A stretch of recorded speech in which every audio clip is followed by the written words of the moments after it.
Welcome to Haunt Weekly.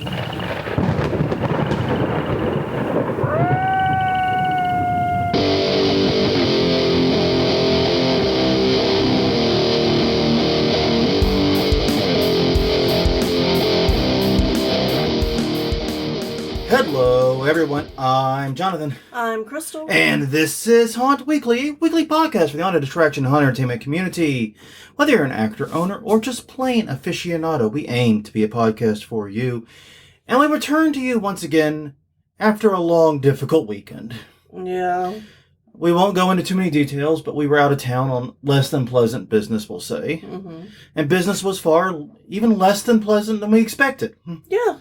When we got there. So it was a long, rough weekend, and we did not get a chance to record when we got back. We got back fairly late Sunday evening, and between exhaustion and everything else, we just couldn't do it. So we're recording actually on Monday, probably about 3 hours before this goes live, honestly. Mm-hmm.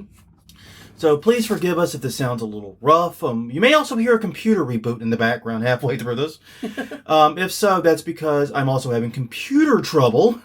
I'm doing this off of my phone. I'm doing the show notes off my phone, rather. And I'm trying to get that computer updated because it has a very important security update that it's not taking for some reason. So if it reboots in the background, you'll hear it, and we'll all be a little more confident. We'll feel good about it. Mm-hmm. We'll celebrate it. And if you want to join us in the celebrations, any celebrations we may be having, please do check us out at hauntweekly.com, Haunt Weekly on Twitter, Haunt Weekly on Facebook, youtube.com/Haunt Weekly is the YouTube channel. Best place to get access to all the old episodes.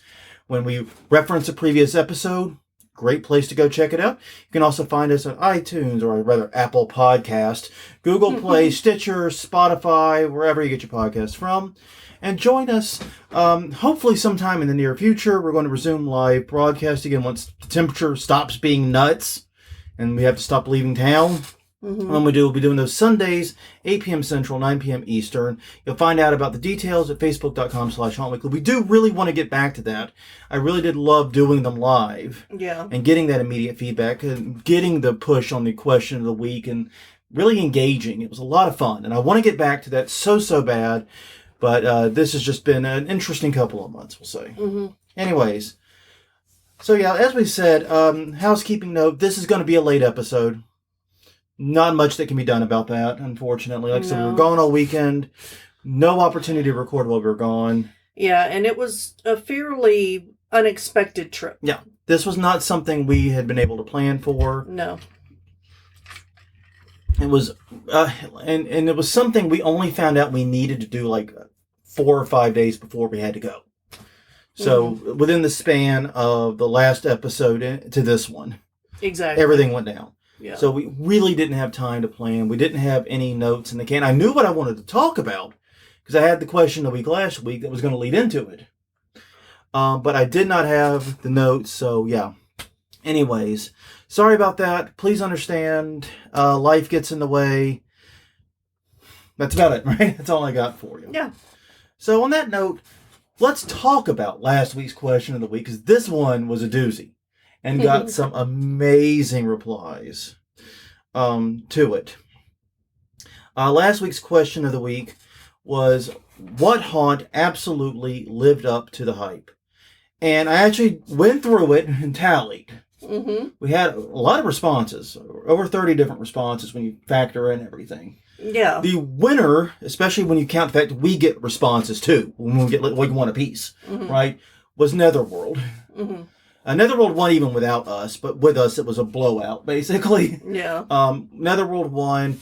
Yeah, we agree. Netherworld absolutely lived up to the hype. It's insane how much hype is around that haunt, and it's insane that they somehow managed to live up to it even after you drive 10 fucking hours to get there. Yeah. It's pretty incredible if you think about it. It is. Hell's Gate was a close second. Yes, very close second. You take us out of it, it was a very close second. It was like 5-4, Hell's Gate. And here's the thing. I would have actually said Hell's Gate in mine too, but for reasons we're going to get into, I didn't have a lot of hype going into Hell's Gate. Right. The reason being, the person who had told us about Hell's Gate was Japes Palace, who is a friend of the podcast. He's been on a lot of episodes. Japes is one of the few human beings on this planet, and that is a very small number that I will say this about, I trust implicitly. Yeah. If Jape says something is good and it is amazing, I believe him, especially if he's all but driving the goddamn bus himself to get us there. I'm going to believe him. Yeah. And as we'll get into, that makes me excited, that makes me interested, but it doesn't lead to hype. Right. So, yeah, we're going to get into that in just a minute. Other answers, though, I listed a bunch of the random answers that were just available. Brian Barnes said, Terror on the Fox in Green Bay. And actually, interestingly enough, we had a lot of Michigan, Wisconsin haunts in this. Mm-hmm. A lot of deep north haunts, if you will. So I'm beginning to think we might need to step on our haunt tour, going more toward the Canadian border for a haunt tour sometime, because we got a lot of good answers from that area. Go on, though. Next one. Patrick Perkins said Devil's Attic in Louisville, Kentucky. That's a haunt I honestly God had not heard of. I'm interested in it. I'm going to be looking it up. Chad Brown, Dent Schoolhouse in Columbus, Ohio. We definitely are checking out Dent Schoolhouse sooner rather than later. That will be one we definitely hit. So I'm glad to know it lives up to the hype. Mm-hmm. Thank you, Chad. Troy Carillon said Legends of Fear and Evidence of Evil. Alex Richardson, Cutting Edge Haunted House in Fort Worth, Texas, which is interesting. That's driving distance almost. Mm-hmm. That's not a far drive. Yeah. Austin Metzler said McCall's Haunted Farm in Moriarty, New Mexico. I believe it was the only what you would call Western haunt that made the list. I think Fort Worth was the next westernmost town. And Texas isn't Western as much as it pretends to be. It's Central. Mm-hmm. If it's going to pretend to be the center of the universe, it doesn't get to call itself Western. McDonald Michael said Castle Blood in Munson, Pennsylvania, which is interesting. Mm-hmm. Then Nora Parsons Prophet said Eloise Asylum in Michigan. Once again, one of those, like I said, a lot of haunts right there near the border. Mm-hmm. And Roberta McClellan said Exit 13 Haunted House in Mount Morris, Michigan. Yeah, so a lot of great haunts. A lot of interesting things there, and some places we're going to have to make a note to check out, too.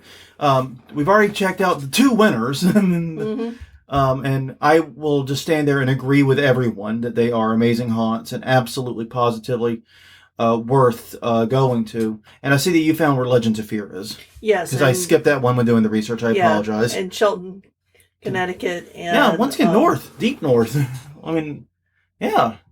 Okay. Yeah. And then the other one was Evidence of Evil. Yeah, because I was trying to think when I was compiling this list, I think the northernmost haunt we've hit, other than Raven's Grin, which, of course, is way the fuck up there in northern Illinois. They're both I think was probably the St. Louis haunt run.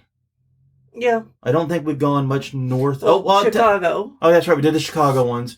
Okay, fair enough. Yeah. How dare I forget that? Oh, my God. I deserve to be smacked. Thank you. Uh-huh. Thank you for providing the sound effect of smacking me and not actually taking the opportunity to smack me. I greatly appreciate that. Because that was an opportunity, and you just totally decided to go that route. I'm grateful. Uh-huh. But no, yeah, Chicago, we'd done Chicago. So yeah, Chicago would be the northernmost. But it doesn't feel like we did Chicago because we flew there and Japes took care of everything. Yes, it was so nice. It was so nice. It was so wonderful. Don't get it wrong. Japes and the Lost Souls Haunted Bus Tour is just an amazing experience. I have nothing but praise to sing about it. Yes. I was singing because you did not have to do any planning. I didn't have to do a single Google map. And we got that episode in the idea list about planning haunt trips. Yeah. And I've been wanting to do that, and man, I've been kind of saving it for a little bit closer to actual haunt trip season. But I really do want to do that because I'm really good at it, but it is a lot of fucking work that I didn't have to do because Japes planned a bus tour and got us all these haunts, and it was fucking incredible. Yeah. But that's one of the reasons why I don't think we did it. I think Japes took us there, obviously. Yeah. We didn't do that. That was Japes. Anyways, well, it is an even-numbered episode, so we do our conference reminders, and I will kick off this time around, I guess. Okay. All right, well, coming up February 19th through the 20th, it's Haunt X, DIY Haunters and Halloween Expo, in Pomona, California, at the Fairplex, Building 9. featuring an asylum costume party on Saturday the 19th. HauntX.com for more information. Okay, March 17th through the 20th, it's Transworld's Halloween and Haunt and Attraction Show in St. Louis, Missouri, co-located with their Christmas show and their Room Escape show. Check out hashow.com for more info as it becomes available. All right, then it's the West Coast Haunters Convention, May 13th through the 15th in Portland, Oregon at the Doubletree Hotel Portland. Organization is a non-profit, donates to professionals that work with autism. Has 2 great-looking parties, a costume contest, and a foam dart war planned for the last day on the trade show floor. Check out hauntersconvention.com for all the details. July 29th through the 31st, it is the Southeast Hollows Haunt Convention in Savannah, Georgia. Magicians will be doing demos on the show floor, Masquerade Ball. Sehek.com for more info. SEHHC.com. Yes. That's a hell of a thing to say. Say the letters of. That was a lot of good stuff coming up. And so this brings us to the question of hype. Mm-hmm. Now, it's interesting to me. Like, we mentioned which haunt lived up to the hype, and we got a lot of great responses because everyone seems to instinctively know what hype is. And I agree, they probably do. But describing it and defining it is really, really, really difficult. And I also am kind of hindered by the fact I really don't like the dictionary definitions. Yeah. I actually am like, okay, I'll just do the very cliche thing. I get the dictionary definition. Start the podcast that way. Yeah, Webster's is like, it's promotional publicity of an extravagant or contrived kind. Like, okay, that's true-ish. But it doesn't get to the spirit of what makes people hyped or feel hype for something. Right. It doesn't really get to that. It kind of misses the point of what hype is supposed to do. I can stand up and make extravagant claims about just about anything, and it's not hype. It's just bullshit. Yeah, that's true. You are very good at doing that. I can stand up there and say, if you go fishing in that pond, you're going to get 30 bass this big, and it's just bullshit. No one's going to believe me. Yeah. Now, your dad, they might believe, apparently. Yeah, I know. That's why I picked that. That's why I picked the fish in a pond thing, because that's the type of bullshit he would pull successfully. But it's bullshit. It's not hype. It doesn't get people hyped about it. They just look at you and go, well, that guy's lying to his ass. And then they don't believe you. Hype is something that's meant to create excitement. However, it's not the same as excitement from knowing you're going to have a good experience. Right. It's different. Hype comes from a sense of curiosity. Hype comes from a little bit of the unknown. A little bit of a flavor of it. Like, and a good example is like one of the easiest things to hype, and one of the more common examples we see, and especially when we look at like sports literature, is a big sporting event like a boxing match. Or honestly, the Super Bowl works too. We're in the run up to the Super Bowl right now. We are. That works amazingly well. See, basically what you do is you say, hey, we'll use the boxing match for the minute though. There's these 2 guys. They fought a lot of people. They beat nearly all of those people, if not all those people. But they've never faced each other. And now, one of them is going to lose. Yeah. That's hype. Because that sentence I just told you, these guys are good at doing the punchy in the head thing. Yeah. They're very good at that. So it's going to be a good boxing match. But you don't know what's going to happen when they meet because they've never met. Or the last time they met had some kind of screwy finish or something went wrong, or now one of them's been training hard or whatever. You have some reason to not know or feel any kind of certainty about the outcome. And as a result, you are expecting a good match, but you don't know what's going to happen. That's hype. Yeah. That's hype in a nutshell. Take it back to the Super Bowl. Hey, we've got these 2 teams that play concussion ball. They play it really well. In fact, since we've been doing this big tournament thing, they haven't lost. They're unbeaten in like very recent times. Mm-hmm. They're going to meet in a neutral field. And one of them's going to lose, and one of them's going to win and be given a big trophy. That's hype. You don't know which one's going to win. And the thing about it is this, and the Super Bowl is actually a really interesting example because I've been seeing, I mean, I don't really follow football much, but I've been seeing a lot of people on my Facebook saying they're actually interested in the Super Bowl. And one of the reasons is because Tom Brady is not in it. But the reason is Tom Brady, at least in their mind, adds an element of certainty to it. Like if Tom Brady's in it, lol, Brady wins, fuck off. No longer interested. You can't build hype with certainty. You need that uncertainty. You need something. And then there's a lot of people who don't like Tom Brady. Yeah.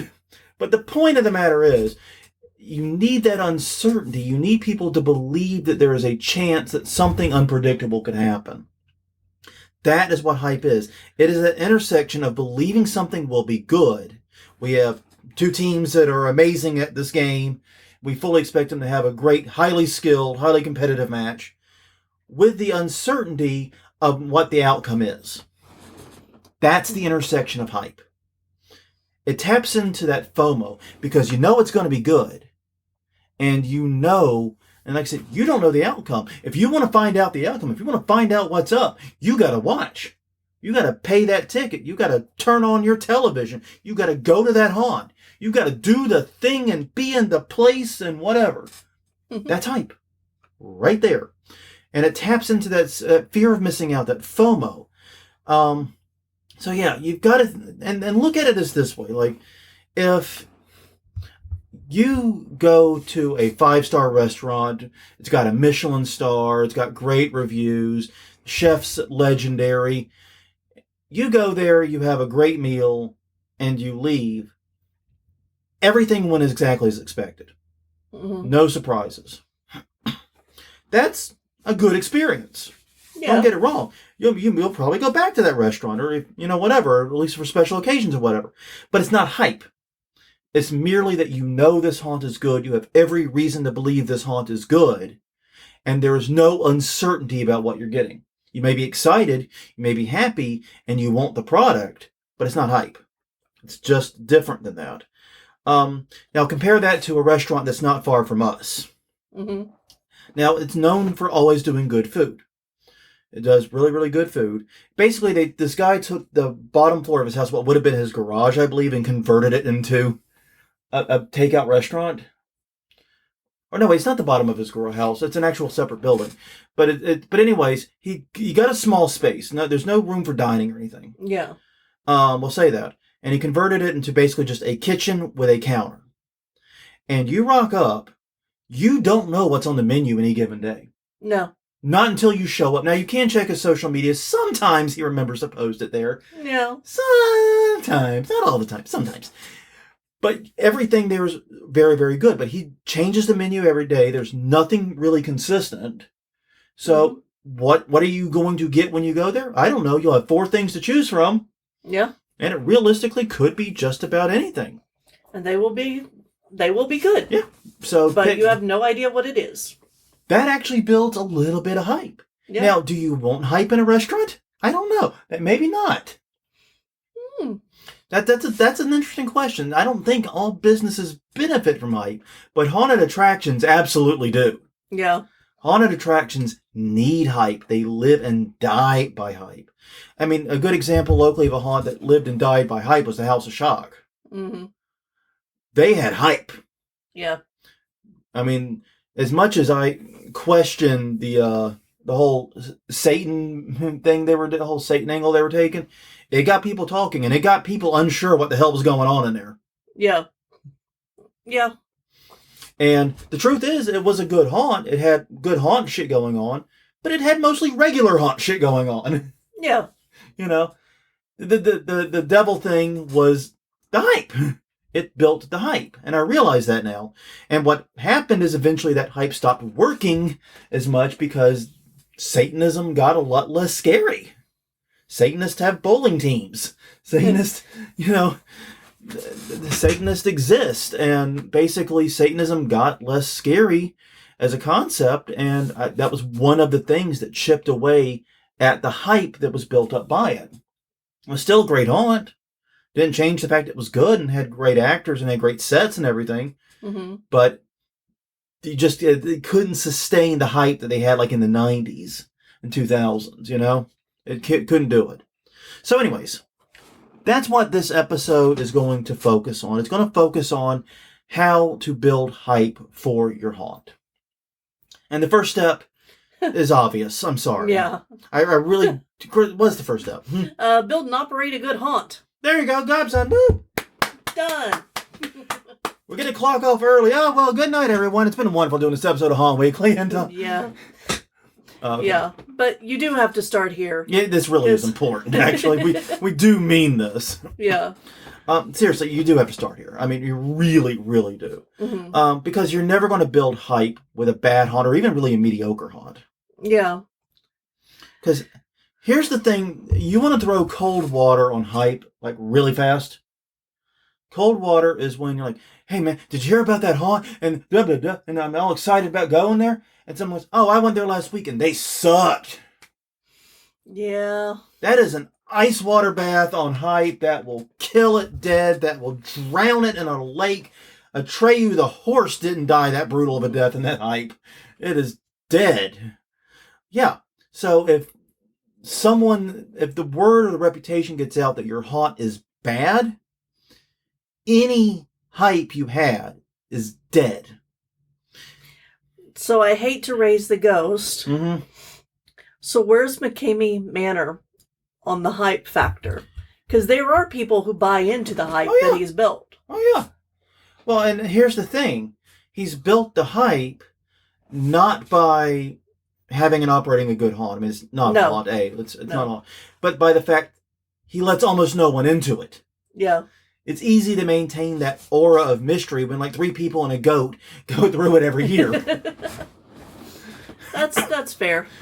I mean, and he tightly controls the videos and everything out that come out of it. Right. All the video, all the footage, everything that you see of it, that we've seen of it, is released from him. Yeah. Or people that were under his direction or under his control in one way or another. So, yeah, that's how. Okay. Basically have 6 Fair customers a year. I don't think most haunts can work on that principle. No. So, yeah, I mean, yeah, it's easy to build hype when you don't have to really open. When you don't actually have to be open. So that's my working theory, at least. Mm-hmm. But yeah, build and operate a good haunt.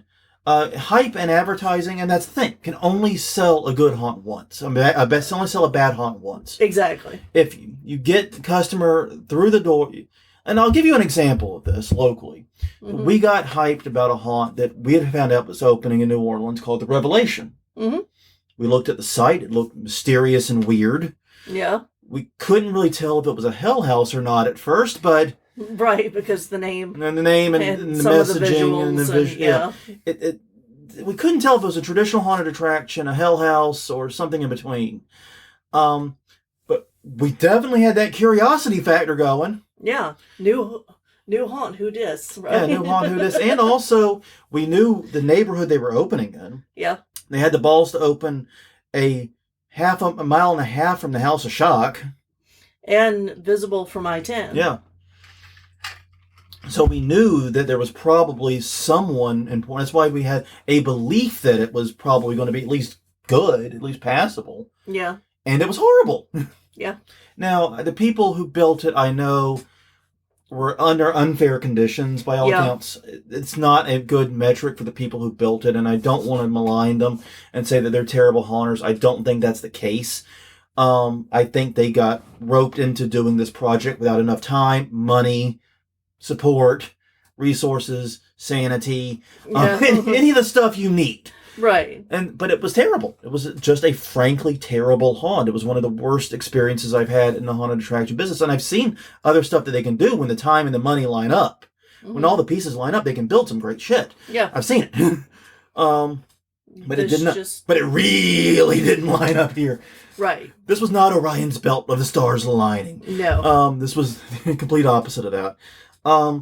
So yeah, you can only sell that haunt once if it's bad. And the reason is simple. I mean, the nature of haunting is that word is going to spread very quickly, what people think about your haunt. Because you're dealing with a local community, not a national one, or an international one. You're dealing with very local. They're a young audience. Mm-hmm. The average haunt goer is typically under the age 29. We're getting to be the old fogies that go to haunts. Yeah. We've gone That's past true. we've gone past the median age and are actually getting into elder, Yeah. territory very slowly here, but we're working our way there.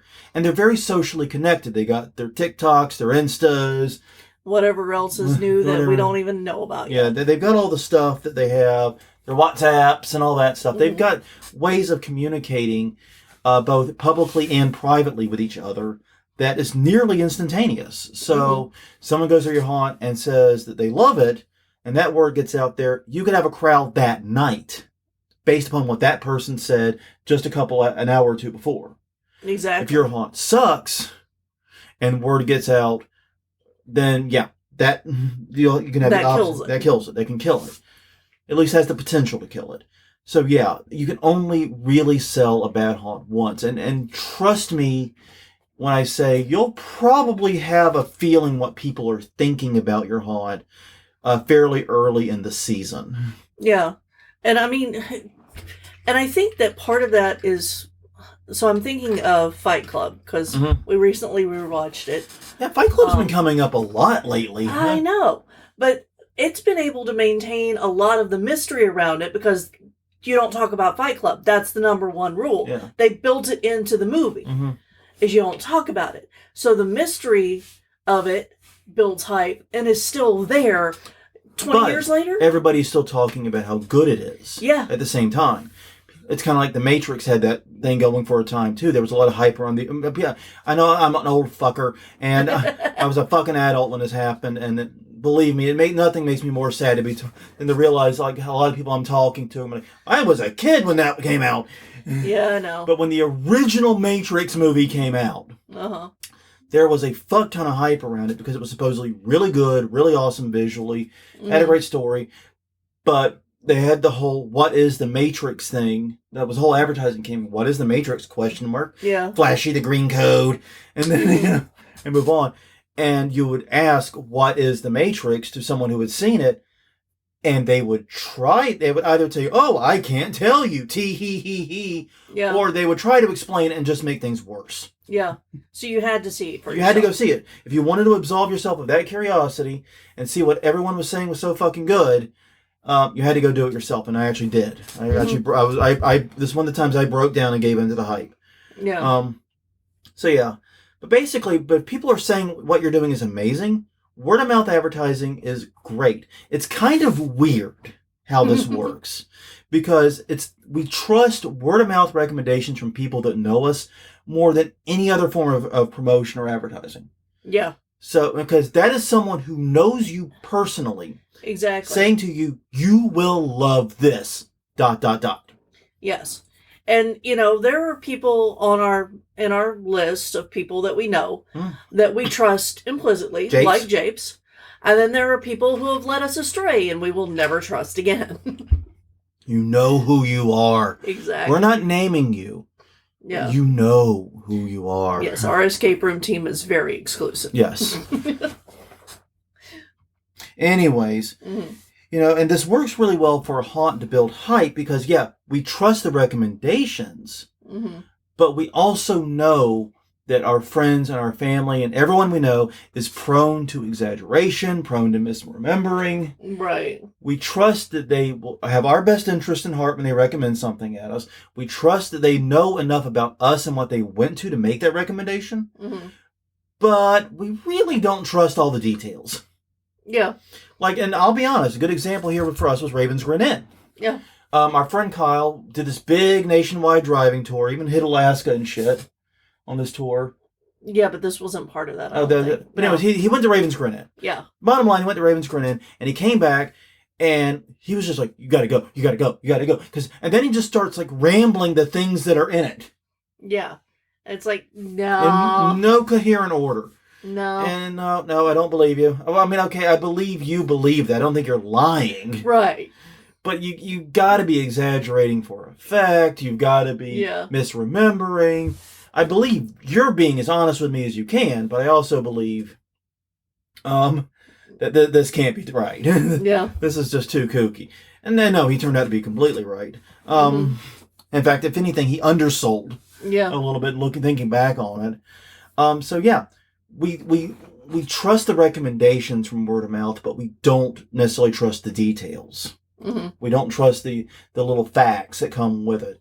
So it's, like I said, trusted, but not at face value. It leaves mystery. So yeah. But anyways, the whole point of this section is you cannot possibly build hype around a haunt if it's a bad haunt. Not any sustained hype. Right. Once word gets out that the haunt is not good or it's, of questionable quality, the hype's dead. It's just over. It's going to die there. That throws ice water on a hype. So start by focusing on your haunt.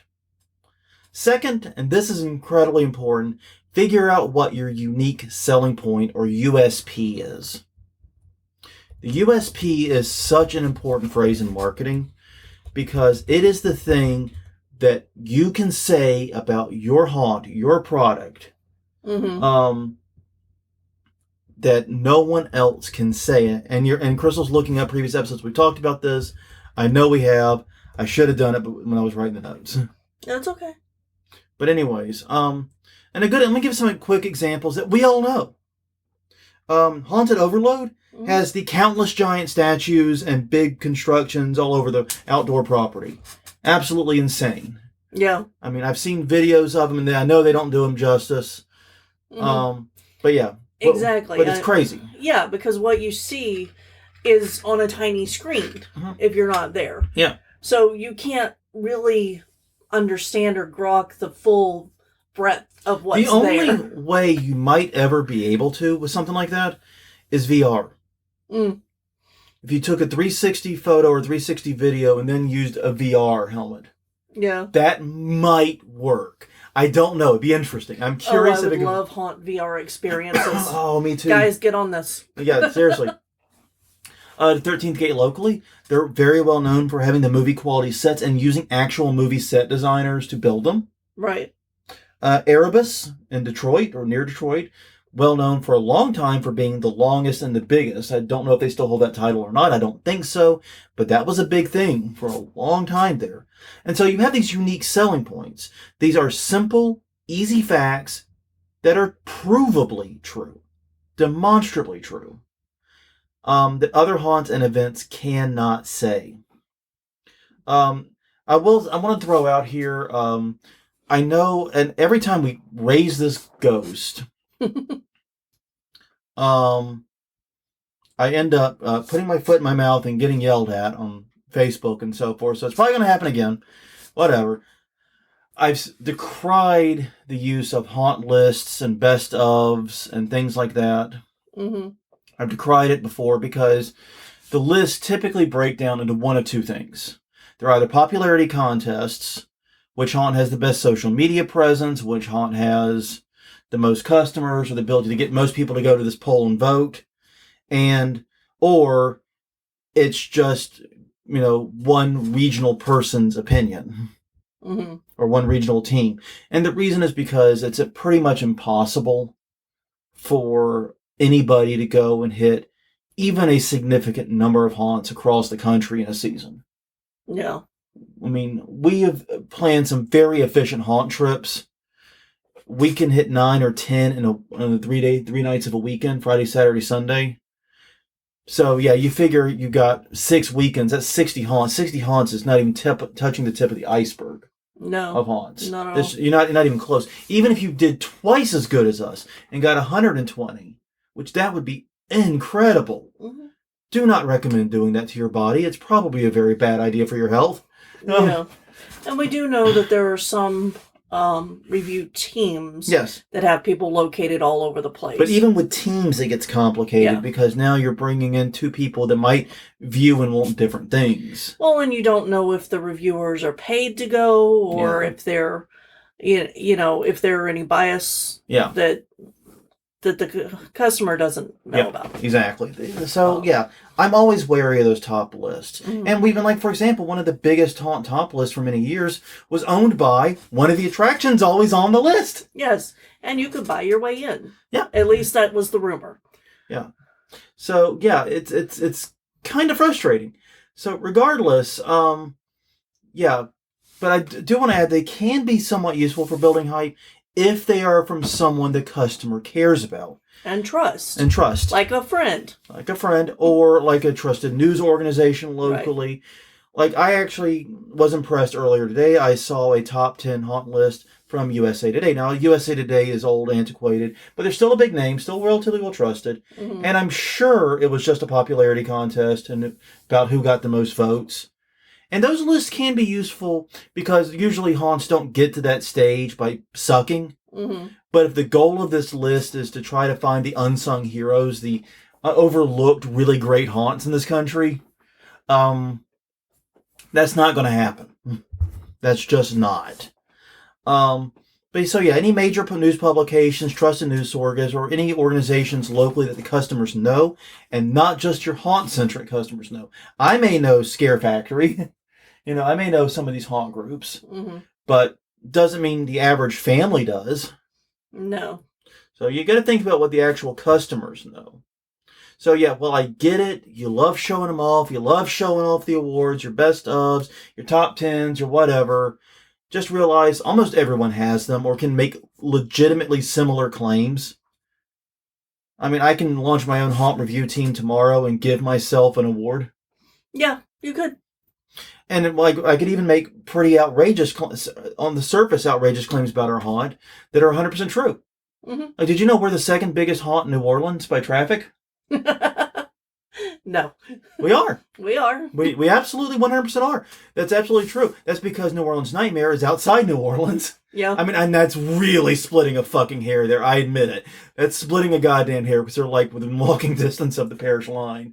Yeah. But I admit it. I'm technically the truth. But technically the truth. Yeah. So that leaves the only other major haunted attraction in New Orleans is the mortuary, which we aren't bigger than them. No. So that puts us at number 2. Yeah, exactly. Based on foot traffic. Yeah.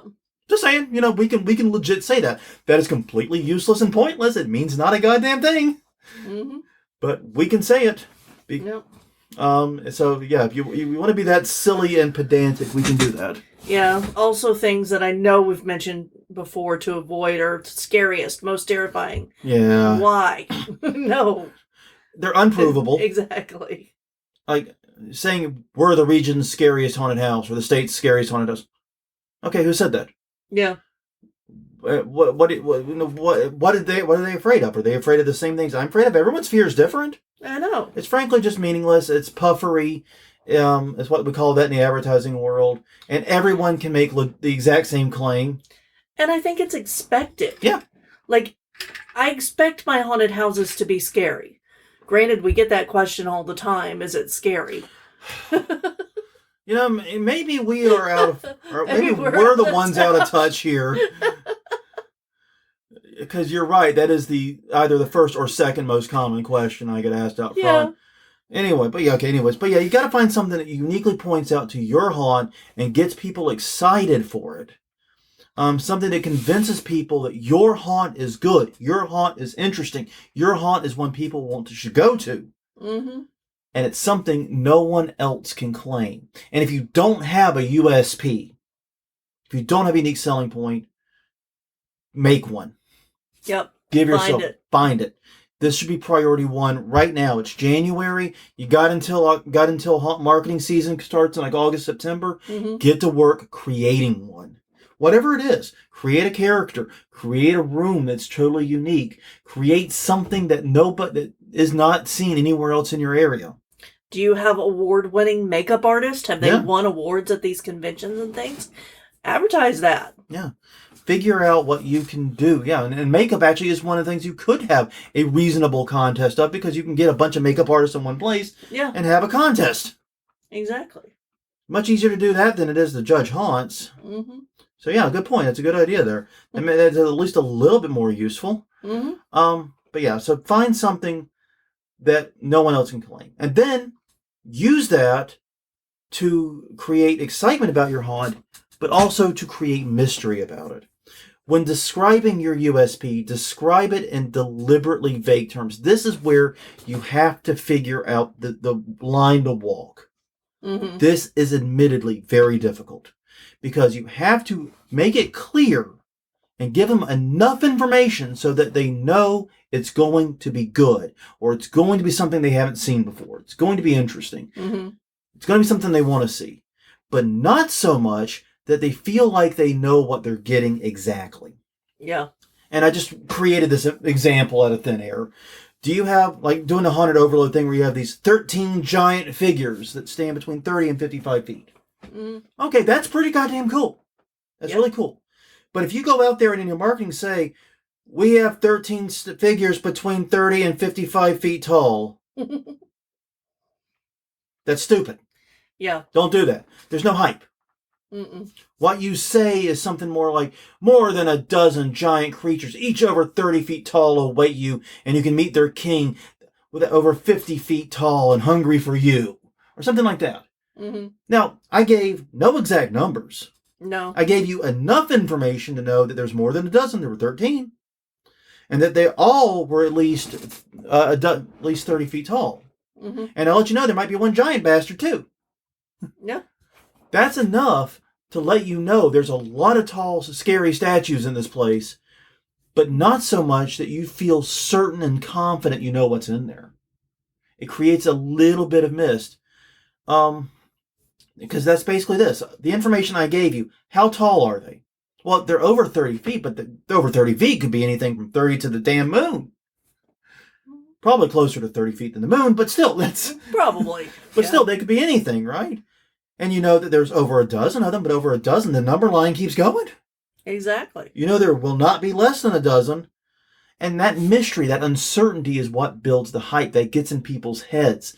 That they don't know what's going on. They just know it's unique and something they haven't seen before. Mm-hmm. It's that simple. It is. It's really that easy. You got a unique character?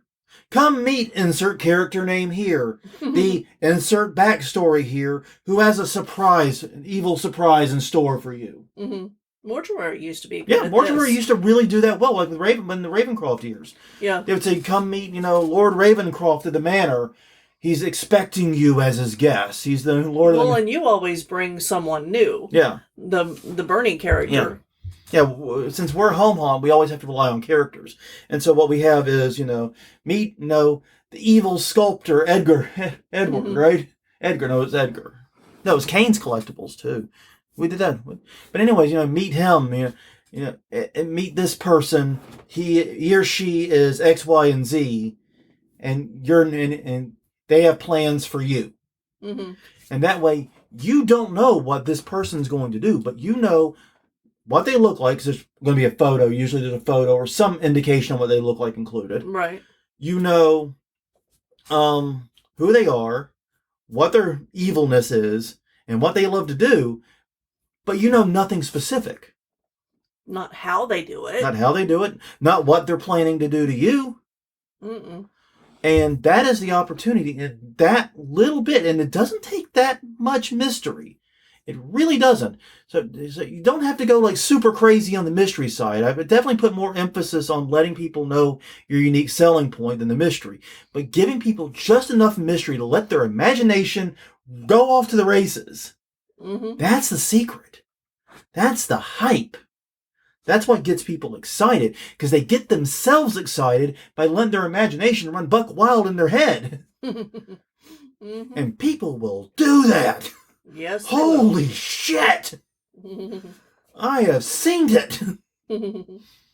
Yeah. It is absolutely 100% pants on head, lunatic, crazy how far people's imagination will take them if you give them just an inch of rope. It doesn't take much. Focus on making sure the unique selling point comes across, but give them enough so that their imagination can go off to the races and just watch what happens. Watch and hear people in line. Listen to the people in line. Listen to the shit they come up with when you do this. Yeah. I have heard it. I work front of house. I have heard people come up and believe absolutely batshit crazy things about our haunted house. In part because we deliberately keep some details vague. Mm-hmm. And one of the things that always blows my mind is I always am very, very self-conscious about how small we are. Right. 5 rooms. Yeah. You can probably be through it in a minute to 2 minutes tops. Mm-hmm. It's really a bite-sized haunted house. I get that. We work very hard to make sure it's a very good bite-sized haunted house. We want it to be more like a Jell-O shot. We want it to be, you really enjoy it. Uh-huh. But anyway, so yeah, we do that. But one of the things that always blows my mind is because we leave that little bit of mystery there, and people don't know how big we are, and we leave that mystery. People will hit the 3rd room and go, "It's still going?" Yeah. I'm like, you've been in there 30 fucking seconds. But whenever you're scared, it feels like forever. But yeah, and so their imagination is doing our job for us. Yeah. That's a big part of this. Mm-hmm. All right. And so yeah, that's the key. It's about getting your unique selling point across, but in a way that people's imagination can take off. If you learn anything from this episode, that's it. Mm-hmm. That is it. Figure out that balance. Your haunt will market itself because people will do the marketing for you. I do not even exaggerate as I say that. Mm-hmm. If you can find that balance, that nuance, as long as you've got a good haunt and you find that balance and you can build that hype in your promotion, trust me, you will have good word of mouth. Now, that raises the question of what about next year? Yeah. Next year is interesting because you have a problem. Mm-hmm. You have a good haunt and you have repeat customers. But what's stopping them from being repeat customers in the sense of, I go back to that restaurant that I know has good hamburgers. Yeah. I'm not hyped about their hamburgers. I'm not excited about the hamburgers. I just know they're good hamburgers and I want a good hamburger. Mm-hmm. That's fine. Money's money. I get it. But you still want the hype. Yeah, you still want something new for them to wonder about. You want that excitement. And so they know your haunt is good. But how do you build hype year over year? Easy. What's new? Mm-hmm. Your unique selling point can change year to year. You can add new things, or you can list new things as part of a bullet list or whatever in your ads and your marketing. You can mention it. Highlight a different character. Highlight a different character. Highlight a new scene or a room that you're doing that has some impressive effect or an impressive scare. Over 25% changed haunt. I really do wish haunts would advertise that. How much is New Year to year? I know they never will for a variety of reasons. Yeah, but a lot of people have a formula that they say, we're going to change this much haunt. Yeah, every year. Yeah. And they never mention that anywhere. Because then you can make a decision saying, well, okay, if it's only 20% new, but every 2 years, it's going to be 40% new, about half. Exactly. I mean, yeah, so... Yeah, and I think I have a suspicion that if you change the first room, it throws off the customer so immediately that they think the entire thing's changed. Absolutely. And in fact, I know this because we've heard it 100 times in our haunt, where we just, not even necessarily fully change the room. Yeah. We just change the direction and the flow of it and paint it a different color and give it a different ambiance. Same room. Like physically, it's the same room. Yeah. It's just got some different shit in it and different colors and different lighting. And the scare comes from a different way. They hit that. They go, okay, I know exactly what's going to happen. You're going to come to this for, oh shit, they changed it. Yeah. And watch them fall to fucking pieces. Exactly. Yeah, I'm super, oh shit, run! Yeah, so I think that a little percentage of that should be your first room. Yeah. So yeah. But basically, what are you doing different this year? And just take that and take the stuff we said above and just apply it again. Yeah. It's really that easy. If you find a unique selling point, you find something that you will let people know your haunt is unique, it is good, and is worth checking out. Mm-hmm. You find that selling point, and you find a way to communicate that selling point while giving them enough mystery that they can create their own narrative around it. Off to the races. Yeah. And you can do that year to year. Come check out our new swamp scene. Come check out, our new character. Come check out Dumbass the Clown or whatever. Just for this season, we have actors in from other haunts that, I'm thinking about the roaming queue line actors. Mm-hmm. Just for this night, we've got this special guest who's going here just to scare you. Yeah. This is one night only experience. You've got to come tonight. to see this. Exactly. He's coming all the way from Chicago or Detroit or wherever. He's coming from LA. He's coming from wherever the hell he's coming from. Yeah. You can build hype that way too. If you have that unique selling point, you have something that no one else can claim, and you build mystery and you let them communicate it, build mystery, you're done. That's hype. That is how hype is done. And if you think about it, that's the exact same thing we were talking about with the Super Bowl. You have a unique selling point, a game between two people that have survived this tournament, who did well enough in the regular season to make it to a tournament and have survived the tournament. So two teams that you know are at least reasonably good at the football. Yeah. Then what's the mystery? Well, one of them's got to lose now. Mystery. There are two different teams this year than there were last year. Yeah, and that's gotten a lot of people. No, it is. I think it is. No, I know this year, but I mean like previous years. Yeah, and that's one of the other things that's gotten people excited. Wow, the Bengals are in it? I didn't think they allowed the Bengals to even look at the Super Bowl trophy. Yeah. I thought that was banned. But anyways, that's the basic idea. It's so simple, but yet so difficult to walk that line where you communicate what makes you unique effectively and still generate enough mystery. That is tough. And if you don't get it right the first time, don't kick yourself. It is hard. This might be something to bring in an advertising person, honestly, is working on how to phrase this. But yeah, generating hype is such a powerful way to build that word-of-mouth advertising. And it is such a compelling way to really take your haunt to the next level and get people super excited to go to it. I think that's it. I think we've drilled that point into their heads. I really hope they get it, because you would think this industry, which has its roots in carnivals in many ways, because like you go back to we tend to trace our lineage of the type of haunts we do to the JCs. But the reality is, spook shows and freak shows and all that go back to the Carney days. We have a very similar root to professional wrestling and the strongman days there. So, yeah, we have that origin too. We have lost a little bit of our hype generation ability. Let's get that back. Well, on that note, everyone, thank you very much for joining us. We greatly appreciate you spending the past nearly an hour with us. The computer has not restarted yet, but it is going to the next step now, so it is doing well. I had to boot in safe mode. I haven't had to boot in safe mode in eons. Yeah. But anyways, yeah, got it working. It's now going to the next step. I'm now confident the update will work. Thank you very much. I know that's what everyone was eager to know. I just wanted to make sure we got the conclusion to that plot line, and everything should be just fine. And if I post Haunt Weekly today, then you know it's fine, because that's the computer I use to do Haunt Weekly. Yeah. Speaking of Haunt Weekly, check out more Haunt Weekly at hauntweekly.com, Haunt Weekly on Twitter, Haunt Weekly on Facebook, youtube.com/Haunt Weekly is the YouTube channel. Please definitely check us out at all the places. Give us likes, subscribes, follow us. We greatly appreciate it. We'll be posting the question of the week on Wednesday, because I totally spaced and forgot to put one in this episode. Oh.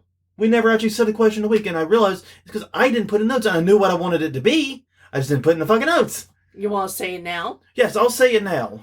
What was your favorite haunted attraction marketing gimmick? Okay. What generated hype for you, basically, at a haunt? I'm curious to find out. So on that note, everyone, we will see you all next week.